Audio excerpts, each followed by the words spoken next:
እሺ መምህር አመሰግናለሁ። እዚሁ ጋር ማለት ትርጉሙ ጋር ሳይወጡ ምናልባት ካለ እንዲነግሩ። ወደ ኢየሱስ ክርስቶስ መቅደላዊ ማርያም በመጣሽ ጊዜ ወደ አምላካችን ወደ አባታችሁ ወደ አባቴና ወደ አባታችሁ ወደ አባቴ ወደ አባቱ አላረኩም። በጣም አሪፍ ላሳየሽ፣ ችግር የለውም። ጥሩ ጥያቄ ጠየቅሽኝ። እሺ ይቅርታ ዲያቆን፣ የድምፅ ላሰማ አስም ያው ስለሆነ እሺ ቃሉትን ያሰማለን። ዲያቆን ቀሲስ ይፍቱን ይባርኩን። ሰው ከስሬ ስለነበረ ነው እየሰማሁ ነው። አልተኛሁም። ችግር የለውም። ወይ ቀሲስ ይቅርታ፣ በጣም ቀሲስ ይፍቱን ይባርኩን። እንኳን በሰላም መጡ። በጣም ይቅርታ፣ ማንበቡ ላይ ብቻ ተመሰጥኩና ቀረው።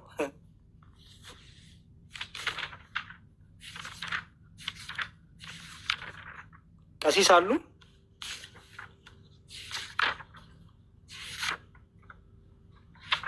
የማይመች ቦታ ሊሆኑ ይችላሉ። ቀሲስ ቡራኬ ደረሰን።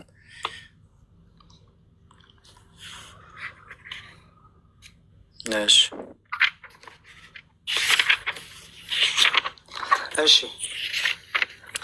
ዮሐንስ ወንጌል ምዕራፍ 20 ላይ የማርያም መግደላዊት የጴጥሮስ ዮሐንስ ወደ ጌታችን መቃብር ስለመሄዳቸው ይላል።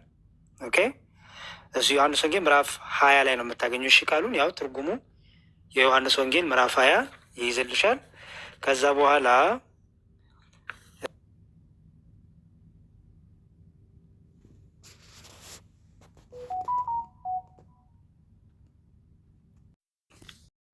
እሺ እንየው። ጌታችን ከድንግል ማርያም ነስቶ የተዋህደው ስጋ ፍጡር መሆኑን ያመለክታል። አስተዊ ጌታችን የተዋህደው ስጋ ከድንግል ማርያም የነሳው ስጋ፣ ድንግል ማርያም ሰው ናት፣ ፍጡር ናት። የፈጠራትም አብ ወልድ መንፈስ ቅዱስ ነው። ለዚህ ነው ድንግል ማርያም በሉቃስ ወንጌል ምዕራፍ 1 ላይ ምን ብላ ጠሯለች? የማህፀኗን ፍሬ ክርስቶስን አምላኬና ጌታዬ ትለዋለች። አይሽ ድንግል ፈጣሯን ወለደችው እንላለን እኛ። ድንግል ፈጣሯን ወለደችው። እርሱም ደግሞ የፈጠረውን ደግሞ ስጋ ያ የፈጠረውን የድንግል ማርያምን ስጋ ደግሞ ተዋሃደ፣ ከስጋዋና ከደሟ ተካፈለ ብለን እናስተምራለን። ምክንያቱም ድንግል ማርያም ብላ ስለጠራችው የማህፀኗን ፍሬ ልጇን አምላኬ መድኃኒቴ ትለዋለች። ስለዚህ ድንግል ማርያም ፈጣሪያን ነው የወለደችው እንላለን። ታዲያ የድንግል ማርያም ስጋ ደግሞ የፍጡር ነው። ስለዚህ ክርስቶስ ሰው ሆነ ስንል ምን ሆነ እያለ ነው? ፍጹም ሰው ሆነ እያለ ነው። ስለዚህ ስጋ ደግሞ የምንድን ነው? የፍጡር የሰው ነው። ስለዚህ ክርስቶስ ሰው፣ ቅድም ፊልጵስዩስ ላይ የባሪያን መልክ ያዘ አላልንም? ሮዛ በሰው ምሳሌ ተገኘ አላልንም? ትዝ ይልሻል? በቃ እሱን ነው እዚህ ጋር እያብራራ ያለው። በሰው ምሳሌ ተገኘ ሰው ሆነ እያለ ነው። ሰው የሆነው ደግሞ ከድንግል ማርያም ነው። ያለ አባት ከድንግል ማርያም ከስጋዋን ከደሟም ተካፍሎ ሰው ሆነ እንላለን። ስለዚህ ጌታችን ከድንግል ማርያም ነስቶ የተዋህዶን ስጋ ፍጡር መሆኑ ያመለክታል። ምን ሲል? ወደ አባቴና ወደ አባታችሁ ወደ አምላኬ ወደ አምላካችሁ በሚለው ንግግር ውስጥ ማለት ነው። ምን ማለት ነው የሚለው እኒው የተዋህዶ ስጋ ከተዋህዶ በኋላ አምላክ ቢሆንም ከተዋህዶ በፊት ፍጡር መሆኑ አይዘነጋም። ስለዚህ የስጋን ባህሪ ለመግለጽ አምላኬ ይላል። እሹ የስጋን ባህሪ ለመግለጽ አምላኬ ይላል። ምክንያቱም ድንግል ማርያም ፍጡር ናት። ፍጡራን ደግሞ እኛ ማለት ነው ሰዎች አምላካችን አምላካችን ብለን እንጠራለን። ስለዚህ ክርስቶስ አምላኬ ሲል ፍጹም ሰው ወይም ያን የፍጡሩን ስጋ ገንዘቡ ማድረጉን ለማሳየት እሹ ፍጹም ሰው መሆኑን ለማሳየት የፍጡሩን ስጋ ገንዘቡ ማድረጉ አካሉ ማድረጉን ለማሳየት ምን አለ? አምላኬ አለ። ሐዋርያት ወንድሞቼ ብሏቸዋል። ወንድሞቹ የሆኑት ሰው በመሆኑ ነው። አየሽ፣ ሐዋርያትን ጌታ ሲጠራቸው ወንድሞቼ ይላቸዋል። ወንድሞቼ ያላቸው እኮ በስጋ እና በደም ወይ ከአንድ አባት ከአንድ እናት ስለሚወለዱ አይደለም። ይልቁንም ምን ስለሆኑት ይላል? ሰው በመሆኑ ይላል። ክርስቶስ ሰው በመሆኑ ያንን ፍቅሩን ሲያሳይ ሐዋርያትን ወንድሞቼ ይላቸው ነበር። ወደ አምላኬና ወደ አምላካችሁ ማለቱም በስጋው ከሐዋርያት ጋር አንድ መሆኑን ለመግለጽ ነው ይላል። አይሹ ምክንያቱም ወደ ሐዋርያቱ ሄደሽ ንገራችሁ አይደል ያለው? ወደ አባቴና ወደ አባታችሁ ወደ አምላኬና ወደ አምላካችሁ ማለቱ በስጋው ከሐዋርያት ጋር አንድ መሆኑን ወይም ሰው መሆኑን ለመግለጽ ነው። ወንድሞቼ ባይኖሮ አምላኬ አይልም ነበርና። አይሹ ወንድሞቼ ባይኖሮ ምን አይልም? አምላኬ አይልም ነበርና። ወንድሞቼ ማለትና አምላኬ ማለት ሁለቱም ሰው መሆኑን የሚገልጹ ቃላት ስለሆኑ ወንድሞቼ ካለ በኋላ አምላክ የሚለውን ቃል አስከተለ። ምክንያቱም ምን ብሎ ነው ያለው? ወደ ወንድሞቼ ሄደሽ ያላት መጀመሪያ ትዝ ይልሽ እንደሆነ ቃሉ ሲጀምር ወደ ወንድሞቼ ሄደሽ እኔ ወደ አባቴና ወደ አባታችሁ ወደ አምላኬ ወደ አምላካችሁ። ስለዚህ ወንድሞቼ ብሎ የጀመረበት ምክንያት ሰው መሆኑን ለማሳየት፣ ወንድሞቼ ካለ በኋላ አምላክ ያለ ለምን? ፍጹም ሰው መሆኑን ለማሳየት ወይም የሰውን ወይም የድንግል ማርያም ፍጡር ስለሆነች የፍጡሩን ባህሪና አካል ገንዘብ ማድረጉን ለማሳየት ይላል። ከዛ ቀጥሎ ይላል አብ ግን ይላል ይኸው አብ ግን በስጋ ወንድማችሁ አልሆነምና። እሺ አብ በስጋ ወንድማችሁ አልሆነም ወይም በስጋ አልተገለጠም ሰው አልሆነምና አምላካችሁ በማለት ገለጠው። ንባቡን ይሁን እንደሚል ወደ አባቴና ወደ አባታችሁ ወደ አምላኬና ወደ አምላካችን አላለም አደለ ሮዛ? አዎ እያዳመጥኩ ነው መምህር። አረ በደንብ አስተውይ። አሁን ወደ አባቴና ወደ አባታችን አላለም። ያለው ምንድን ነው? ወደ አባቴና ወደ አባታችሁ አይደል ያለው? ልዩነት አለው የለውም?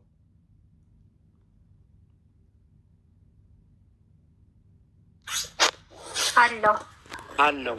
ክርስቶስ አባቴ ሲል አብን የባህሪ አባቱ ነው። አብ ደግሞ ለእኛ አባታችን ሆኖ በጸጋ ነው። አየሽ፣ አብ የወልድ አባት ነው። ወልድ ደግሞ የአብ ልጁ ነው። ስለዚህ አብ ልጄ ይለዋል። ማንን? ወልድን። ወልድ ደግሞ አብን አባቴ ይለዋል። ኦኬ፣ ይሄ የባህሪ እንለዋለን። ወደ እኛ ግን ሲመጣ ግን አባታችሁ የተባለው አሁን አባቴና አባታችን ቢል ኖሮ አንድ ይመስል ነበር አይደል? አንድ ይሆን ነበር። ለይቶ ግን ምን አለ? አባቴና አባታችሁ አለ። አባቴ ማለቱ አብ የባህሪ አባቱ እንደው ለማሳየት፣ አባታችሁ ማለቱ ግን አብ ለእኛ የጸጋ አባታችን ነው። ለዚህም ነው እኛ ስንጮህ አባ አባ እያለን የምንጠራው። ለምን? የጸጋ ልጅነት ተሰጥቶናልና። ከዛ አምላኬና አምላካችሁን አለ። ይሆን አምላኬና አምላካችን አላለም። ልክ አባቴና አባታችሁን ብሎ እንደለየው እዚህ ጋር አምላኬና አምላካችን አላለም። አምላኬና አምላካችሁ። አይሽ አምላኬ ሲል ምንድን ነው አለሽ ቅድም? ወንድሞቼና አምላኬ ሲል ፍጹም ሰው መሆኑን ለማሳየት የፍጥሩን ስጋ ገንዘብ ለማድረጉ ለማሳየት። አምላካችሁ ማለቱ ደግሞ አብ በስጋ አልተገለጠምና አይሹ ይኸው እዚህ ጋር ይላል አምላኬ ማለቱም አብ ለወልድ የባህሪ አባቱ ነውና፣ ስለዚህም ይላል ይኸው እዚህ ጋር አብ ግን በስጋ ወንድማችሁ አልሆነምና ወይም በስጋ አልተገለጠምና አምላካችሁ በማለት ብቻ ገለጠው። የግዕዝ በግዕዝ ትርጓሜ ወንጌል ብሎ አባታችን አምላካችን አላለም። እንዲህ አለማለቱ ራሱን ከሐዋርያት ለመለየት ነው። ምክንያቱም አባታችን ቢል ኖሮ ከሐዋርያት ጋር አንድ ሊሆን ነው። አምላካችን ቢል ሆኖም አንድ ሊሆን ነው። ስለዚህ ለየና አባቴ ያለ አባታችሁ አለ፣ አምላክ ያለ አምላካችሁ አለ። ለምን አለ? እዚህ ጋር ራሱን ከሐዋርያት ለመለየት ነው። እርሱ ከአብ ጋር በመለኮቱ በባህሪ አንድ ነውና አብ ለወልድ የባህሪ አባቱ ነውና፣ ለእኛ ግን አብ አባታችን የሆነው በሀብተ ጸጋ ወይም በጸጋ ነው። አምላክ ማለቱም ለለበሰው ስጋ አምላኩ ነውና ይላል። የአንድምታ ትርጓሜያችን ከዚህ ትርጉም ይስማማል። ስለዚህ ልክ አባቴ ብሎ ይላል የእሱ ልደት ተናገረ አዌ ብሎ አባቴ ብሎ ያለው የእርሱ የባህሪ አባቱ ነውና፣ አባታችሁ ነው ማለቱ ደግሞ ለእኛ የጸጋ አባታችን ነውና፣ አምላክ ማለቱም በስጋ ያ ከድንግል ማርያም የነሳውን ስጋ የተፈጠረ ነው። ማን ነው ፈጣሪው? ራሷ ድንግል ማርያም ክርስቶስን አምላኬ ትለዋለች። ስለዚህ ለዛ ፈጣሪው የሰውን ልጅን ቅድም ትዝ ይልሽ እንደሆነ መግቢያ ላይ እግዚአብሔርም አለ ሰውን በመልካችን እንደ ምሳሌያችን እንፍጠር አላልኩሽም ሮዛ? ስለዚህ እንፍጠር ሲል እግዚአብሔር ሶስትነቱን አብን፣ ወልድን፣ መንፈስ ቅዱስን እየተናገረ እያስረዳ ነው አላልኩሽም? ስለዚህ የድንግል ማርያም ፈጣሪ ማን ነው? አብም ራሱ ወልድም ልጇም መንፈስ ቅዱስም። ምክንያቱም ኢዮብም መንፈስ ቅዱስ ፈጠረኝ ብሏል። ስለዚህ ፍጥረት ሁሉ በአብም በወልድም በመንፈስ ቅዱስም የተፈጠረ ነውና፣ ምክንያቱም መፍጠር የአብም የወልድም የመንፈስ ቅዱስ አንድ የሚያደርጋቸው ነው። አምላክነት ጌትነት አንድ ስለሆነ መለኮት አንድ ስለሆነ፣ ስለዚህ አምላኬ ማለቱ ያ የተዋሃደውን ስጋ ከድንግል ማርያም የነሳውን ስጋ ራሱ የፍጡር ስጋ ነውና ይህን አምላኬ ብሎ ተናገረ እያለ የአባቶችን ትምህርት ያመጣልሻል። እዛ ድረስ አልገባብሽም፣ ግን ይሄ ነው ትርጓሜያችን፣ ይሄ ነው። ወደ አባቴና ወደ አባታችሁ፣ ወደ አምላኬና ወደ አምላካችሁ ሲል ይሄንን ትርጉም ይዛል። ትልቁ ማስተዋል ያለብሽ ነገር ሮዛ፣ ለምን አባቴና አባታችን አላለም? ለምን አምላኬና አምላካችን አላለም? በቃ ይህን ጥያቄ ከተመለሰልሽ ቀላል ነው የሚሆነው ማብራሪያው። ምክንያቱም ያለው ምንድን ነው? አባቴና አባታችሁ ብሎ ለየው። እሺ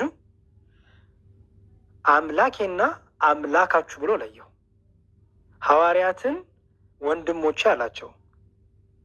ለወንድሞቼ ሄደሽ ንገራቸው አላቸው። ወንድሞቼ ሲላቸው ከድንግል ማርያም ስለተወለዱ ነው? አይደለም።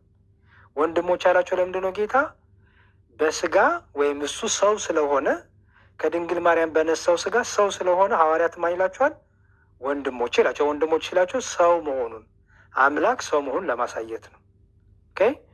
ራሱ ግን የድንግል ማርያም ፈጣሪ ድንግል ማርያም ራሷ በሉቃስ ወንጌል ላይ አምላኬና መድኃኒቴ ብላ ጠራዋለች እና ወደ አምላኬና ወደ አምላካችሁ ሲል ፍጹም ሰው መሆኑን የተዋህደውን ስጋ የተዋህዶ ስጋ የፍጡር ስጋ መሆኑን ድንግል ማርያም ፍጡር እንደሆነች ከእርሷ ስጋና ደም እንደተካፈለ ለማሳየት አምላኬና አምላካችሁ ብሎ ለየው።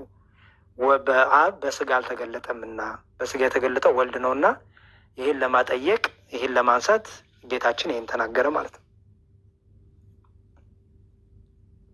ቃልዎትን ያሰማልን፣ ዲያቆን መንግስትን ያወርስልን። በጣም አጭር ነገር ልናገር እዚህ ጋር። ወደ መጽሐፍ ቅዱስ ሄደን ስናነብ እህት ወንድሞቻችን በተለይ ሙስሊሞች ጥንቃቄ ማድረግ የሚያስፈልገው ለምሳሌ አሁን ክርስቶስ አምላክ ከሆነ ለምን እንደዚህ አረገ፣ ለምን እንደዚህ አለ ምናምን ሰውነቱን ትረስታላችሁ ማለት ነው፣ ሰው መሆኑን። ከዛ ደግሞ አንዳንድ ሰው ምንድነው አምላክ የሚያደርጋቸውን ነገሮች ለምሳሌ ሲያደርግ ሲመለከተው ወይም እሱ አምላክ እንደሆነ ሲነገረው እንደዛ ወጥፍ የማለት ነገር እና ቅዱሳት መጽሐፍት ስለ አምላክነቱን በደንብ ይናገራሉ፣ ሰው ስለመሆኑም ደግሞ ይናገራሉ። ስለዚህ ሰው እንደመሆኑ ስለ እኛ መዳን ያደረጋቸውን ነገሮች መረሳት የለበትም እና ክርስቶስ አምላክ ብቻ ነው ሰው አይደለም ብሎ መረዳት ትክክል አይደለም። እኛን ለማዳን ሰው የሆነ አምላክ ነው ብለን ነው የምናምነው እና ሰው እንደመሆኑ ከኃጢአት በስተቀር እኛ የምንሰራቸውን ስራ ሰርቷል። ኦኬ። እሱም ስለ እኛ ማለት ነው፣ ስለ ራሱ እኮ አይደለም። ሰው የሆነበትን መሰረታዊ ጉዳይ ስለ እኛ ነው። ስለ እሱማ እንዴት ሊሆን ይችላል? እኛን ለማዳን ያደረጋቸው ነገሮች ናቸው እና ምን ለማለት ያህል ነው፣ ሰውነቱንም መረሳት የለበትም መጽሐፍትን ስታነቡ ማለት ነው። አምላክነቱንም መርሳት የለባችሁ። በቃ ፍጹም አምላክ ፍጹም ሰው ስለሆነ ማለት ነው። የእግዚአብሔር ልጅ ነው፣ ደግሞም በስጋ እንደመወለዱ ሰው እንደመሆኑ የድንግል ማርያም ልጅ ነው። ፍጹም ሰው ነው፣ ፍጹም አምላክ ነው። ስለዚህ ያ መታሰብ መቻል አለበት ለማለት ያህል ነው እና ይህንን ስጋ ከሰማይ ይዞት አልመጣም አይደል እንዴ? ከድንግል ማርያም ነው የወሰደው። ከድንግል ማርያም ነው የወሰደው። ይህንን ስጋ ራሱ የፈጠረው ነው። መፍጠር አንድ ነው። አብ የፈጠረው ነው፣ መንፈስ ቅዱስ የፈጠረው ነው። አብ ወልድ መንፈስ ቅዱስ አንዱ እግዚአብሔር የፈጠረው ነው እና ያ መታሰብ መቻል አለበት። በተለይ ፍጹም ሰውነቱንም ብቻ ይዞ መሄድ ትክክል አይደለም። ፍጹም አምላክነቱን ብቻም ደግሞ ይዞ መሄድ ትክክል አይደለም። ሰው የሆነ አምላክ ነው። ቅድም ተነጋግረናል። ክርስቶስ በስጋ መጣ፣ ያ ቃል ስጋ ሆነ እያልን ማለት ነው። ቃል ደግሞ ራሱ እግዚአብሔር አይደለም የሚለው። ስለዚህ ሰው መሆኑን መርሳት የለብንም፣ አምላክም መሆኑን መርሳት የለብንም። ስለዚህ ሰው እንደመሆኑ ያደረጋቸው ነገሮች አሉ ስለኛ መዳን፣ አምላክ እንደመሆኑ ደግሞ አምላክነቱን አጉልተው የሚናገሩ የመጽሐፍ ቅዱስ ክፍሎች አሉ እና እነዚህን ነገሮች በአንድነት እንድታያቸው ለማለት ያህል ነው። ዲያቆን እሺ፣ እግዚአብሔር ይስጥልን ዲያቆን። በጣም ጥሩ እይታ ነው። ሮዛችን እንዴት ነሽ? እስካሁን ጥሩ ነው? አዎ፣ እሺ መምህር አመሰግናለሁ። እና ስለዚህ አሁን እዚህ ጋር የምረዳው ኢየሱስ ክርስቶስ ጸሎት ሲያደርግም ሆነ እንደዚህ ወደ አምላካችሁ ሲል ራሱንም አካቶ ነው ማለት ነው። እነዛ ንግግሮች ውስጥ ኢየሱስ ክርስቶስም የራሱ አምላክነት አለበት ብለን መያዝ እንችላለን። ይኸውልሽ ለምሳሌ በቀራንዮ በመስቀል ላይ አምላኬ አምላኬ ለምን ተውከኝ የሚለው ክርስቶስ ስለ ራሱ የጮኸው ሳይሆን የእኛን ጩኸት ነው የጮኸው። ምክንያቱም በመስቀል ላይ የተደረገው ነገር ሁሉ ትንቢት ነው። ይህን የምታገኙ በመዝሙረ ዳዊት መዝሙር 21 ላይ ታገኛለሽ። አምላኬ አምላኬ ለምን ተውኸኝ የሚለውን የእኛን ጩኸት፣ ምክንያቱም ከዚህ ኃጢአት፣ ከዚህ ፍዳ፣ ከዚህ ቅጣቱን ሊያዳንን በመስቀሉ ቤዛነቱ። ስለዚህ በመስቀል ላይ ያደረገው አምላኬ አምላኬ ለምን ተውከኝ ያለው የአዳምን ጩኸት በእኛ ቦታ ሆኖ የእኛን በደል የእኛን ኃጢአት ተሸክሞ ያንን ለማሳየት የጠቅላላ የአዳም ልጆችን ጩኸት እሱ ምን አደረገ? ቤዛ ሆነ። ቤዛ ማለት ምትክ ማለት ነው። በመስቀል ላይ ወጥቶ ቤዛቸው ሆነ። ስለዚህ ትንቢቱን ለመፈጸም ባይዘወይ ልብሱ መቀደዱ፣ በመስቀል መቸንከሩ፣ መገረፉ ሁሉ ትንቢት የተነገረ ነው። ትንቢቱን ትንቢተ ኢሳያስ ምዕራፍ 53 ላይ ያለልሽ እዛ ጠቅላላ ታገኘዋለች። ትንቢቱን መዝሙረ ዳዊት ላይም ታገኘዋለች። መዝሙር 21 ላይ ጠቅላላ በመስቀል ላይ የተደረጉ ነገር ሁሉ ትንቢት ነው የተፈጸመ ያለው። ኦኬ። በመስቀል ላይም የተናገራቸው እነዛ ሁሉ አንደኛ ባይዘዊ በመስቀል ላይ አምላኬ አምላኬ ለምን ተውከኝ ብቻ አይደለም ያለው። ባይዘዊ በመስቀል ላይ ደግሞ አምላክነቱንም አሳይቷል። እሱ ራሱ አምላኬ አምላኬ ለምን አቁምና ይቅር በላቸውም ብሏል አይሁዶች ለሰቀሉ ሰዎች። ይቅር ብላቸው ደግሞ ያለው ለምን መሰለሽ? እሱ ደግሞ ይቅር በላቸው ደግሞ እሱ ደግሞ እዛው ይቅር ይልም ደግሞ ነበረ። ምክንያቱም እኛ ምን እናምናለን መሰለሽ? በመስቀል ላይ ክርስቶስ ከራሱ ጋርም አስታረቀን፣ ከአባቱ ጋርም አስታረቀን፣ ከመንፈስ ቅዱስ ጋር አስታረቀን። መስቀል ላይ የተሰቀለበት ትልቁ ዓላማ ለእርቅ ነው። ይሄ እርቅ ደግሞ የተደረገው ከአባቱ ጋር ብቻ አይደለም፣ ከራሱ ጋርም አስታርቆናል። ቅድም እኮ ዲያቆን ክርስቶፈር ጥቅስ ሰጥተውሽ ነበረ። በራሱ ኃጢአታችንን ካነጻ በኋላ የሚል ጥቅስ ሰጥተውሽ ትዝ ይልሻል? አዎ እያዳመጥኩ ነበረ። አዎ እዛ ላይ በራሱ ነው የሚለው፣ በራሱ ኃጢአታችን ይቅር አለን ነው የሚለው። አይሹ ስለዚህ የኃጢአት ይቅርታ ምህረት ያገኘ ነው ከራሱም ከአባቱም ከመንፈስ ቅዱስ ነው ያገኘ ነው። ቤዛ ግን ማን የሆነ የተሰቀለው ብትይኝ ክርስቶስ ወይም ወልድ። ኦኬ አካላዊ ቃል ስግው ቃል በመስቀል የተሰቀለ ቤዛ የሆነው ግን ይቅር ማለት ምህረት፣ ቸርነት፣ ይቅርታ ከማናገኘን ከራሱም ከአባቱም አገኘን። እዛው ላይ የሚገርምሽ አባቱ የሚያደርጉትን አያውቁም ይቅር በል ብሎ ጸልየ ደግሞ መልሶ ደግሞ በቀኝ የተሰቀለውን ደግሞ እዛው ደግሞ ሲምረው ትያለሽ። ወደ አባቱ መጮህ ሳያስፈልገው አባቴ በቀኝ የተሰቀለው ማርልኝ ማለት ሳያስፈልገው ምን እንዳለው ታውቂያለሽ? በስልጣን ጌታ ምን አለ? በል እውነት እልሃለሁ ማረኝ አለው። በቀኝ የተሰቀለው አቤቱ በመንግስት በመጣ ጊዜ አስበኝ ይቅር በለኝ ማለት ነው። ማረኝ ሲለው ቆይ እስቲ ልለምን አባቴን አላለም። ያለው ምንድን ነው? ጌታ እውነት እውነት እልሃለሁ አሁን በዚህ ሰዓት በገነት ከኔ ጋር ነው አለው። እዛው ደግሞ ራሱ ደግሞ ይቅር ሲል ታያለሽ። ከአባቱ ጋር ደግሞ ሲያስታርቅ ታያለሽ። ስለዚህ በመስቀል ላይ ራሱም ታራቂ ነበረ፣ ራሱም አስታራቂ ነበር ማለት ነው። እና በመስቀል የተደረጉት ሁሉ ትንቢቶች ናቸው የተፈጸሙት። በመስቀል ላይ ታራቂም ነው አስታራቂም ነው የነበረው። ከአባቱ ጋርም እያስታረቀን ነው፣ ከራሱ ጋርም ደግሞ እያስታረቀ ነው። ከራሱ ጋር ራሱ ይቅር እያለ ከአባቱ ደግሞ ይቅር በላቸው እያለ ይሄን እርቅ አደረገ ማለት ነው። እና በልጁ ታረቀን የተባለው ለዛ ነው። መጽሐፍ ቅዱስ ላይ በልጁ እግዚአብሔር በልጁ እንደታረቀን መጽሐፍ ቅዱሳችን ይናገራል። ስለዚህ እርቁ የተደረገው ከራሱ ጋርም ነው ከአባቱ ጋርም ነው ከመንፈስ ቅዱስ ጋር ነው። ታራቂም ነው አስታራቂም ነው ማለት ነው። በመስቀል የተደረጉት ነገሮች ትንቢቶች እየተፈጸሙ እንደሆነ እንዳትረሹ። አንድም ደግሞ የሚገርምሽ ጌታ በመስቀል ላይ የሚያደርጉትን ያቁምና ይቅር በሉ ሲል ለእኛ ደግሞ ምሳሌ ሊሆነን ነው እንለዋለን። ለምን ብትይኝ በሐዋርያት ሥራ ምዕራፍ 7 ቁጥር 55 ላይ ክርስቶስ አሁን ለምሳሌ ሮዛ አንቺ እኔን ብትገልኝ ወይ ደግሞ አንገቴን ብትቆርጭኝ ወይ ደግሞ መጥፎ ነገር ብታደርጊኝ እንደ ትክክለኛ የክርስቶስ አስተምሮ እኔ አንቺን ይቅርታ ማድረግ ነው ያለብኝ። እንደ ትክክለኛ የክርስቶስ አስተምሮ የምታደርጊውን አታቂም ይቅር በላት ማለት ነው ያለብኝ። እኔ የምታደርገውን እኮ አታቅም፣ እግዚአብሔር ሆይ እራራ አላት ይቅር በላት እንጂ ይድፋት ይቁረጣት እንዲሁ በአፍጢሟ ይትከላት እንዲሁ ወደ እሳት ይወራት ብለን አንጠይቅም እኛ ክርስቲያኖች። ክርስቶስ ምንድን ነው ያለን? ሲደበድቧችሁ፣ ሲገርፏችሁ፣ ሲሰቅሏችሁ፣ ሲያርዷችሁ አንገታችሁን በእኔ ምክንያት ይህ ሁሉ መከራ ሲደርስባችሁ ምን በሏቸው ነው የሚለው? ይቅር በሏቸው ነው የሚለው። ይህንን በቃሉ አስተማረን። ስለዚህ እሱ ደግሞ ይህን በተግባር ማሳየት አለበት አይደል? ምክንያቱም የቃል መምህር እንዴ አርጉ የሚለን መቼ እሱ ሳያደርገው አይተን ነው እሺ ብለን እንዳንጠራጠር በቃል አስተማረን። በማቴዎስ ወንጌል ምዕራፍ 5 ላይ አስተማረን።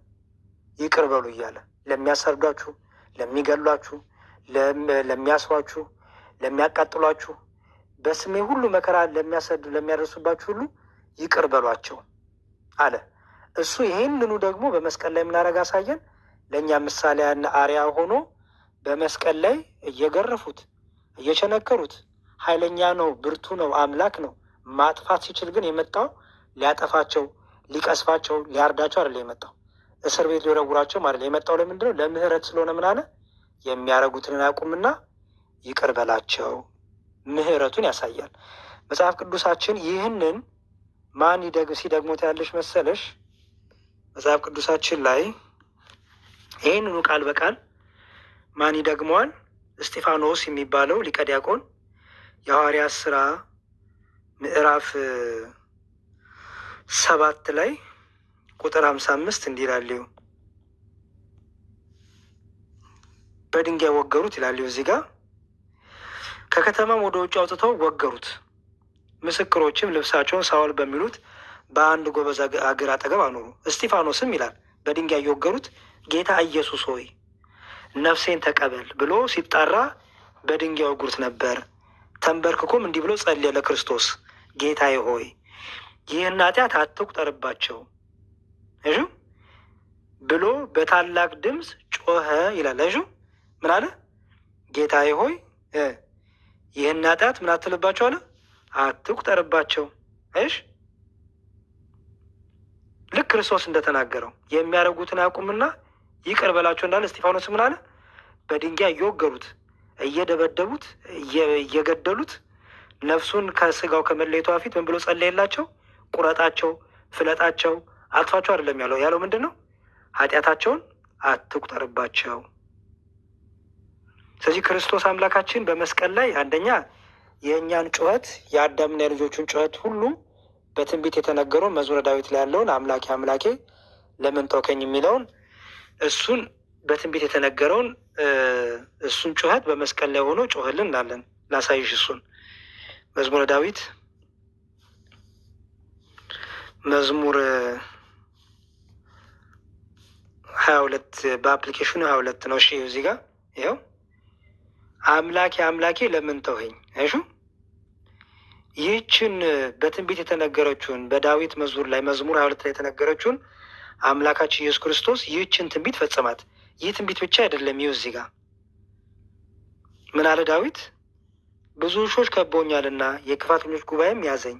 እጆቼና እግሮቼን ቸነከሩኝ፣ አጥንቶቼ ሙሉ ተቆጠሩ። እነርሱም አዩኝ ተመለከቱኝ።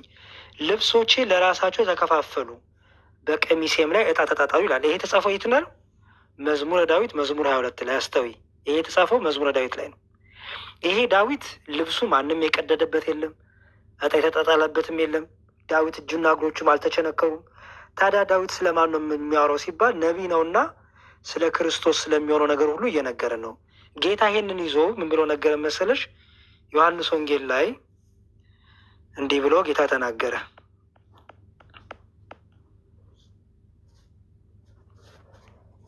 እሺ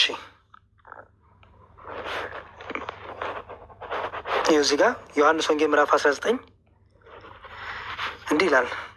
ጭፍሮችም ኢየሱስን በሰቀሉት ጊዜ ልብሶቹን ወስደው ለእያንዳንዱ ጭፍራ አንድ ክፍል ሆኖ በአራት ከፋፈሉት። እጀ ጠባቡንም ወሰዱ። እጀ ጠባቡንም ከላይ ጀምሮ ወጥ ሆኖ የተሰራ ነበር እንጂ የተሰፋ አልነበረም። ስለዚህ እርስ በእርሳቸው ለማን እንዲሆን በእርሱ ዕጣ እንጣጣልበት እንጂ አንቅደደው ተባባሉ። ይህም ይላል እዚህ ጋር ልብሴን እርስ በእርሳችሁ ተከፋፈሉ፣ በእጀ ጠባብም ዕጣ ተጣጣሉ የሚለው የመጽሐፍ ቃል ይፈጸም ዘንድ ነው። እሺ ሮዛ፣ አዎ መምህር ያየው ይሄ ቃል መቼ ነው የተነገረው? ምክንያቱም ይላል እዚህ ጋር በመጽሐፍ የመጽሐፍ ቃል ይፈጸም ዘንድ አይልም።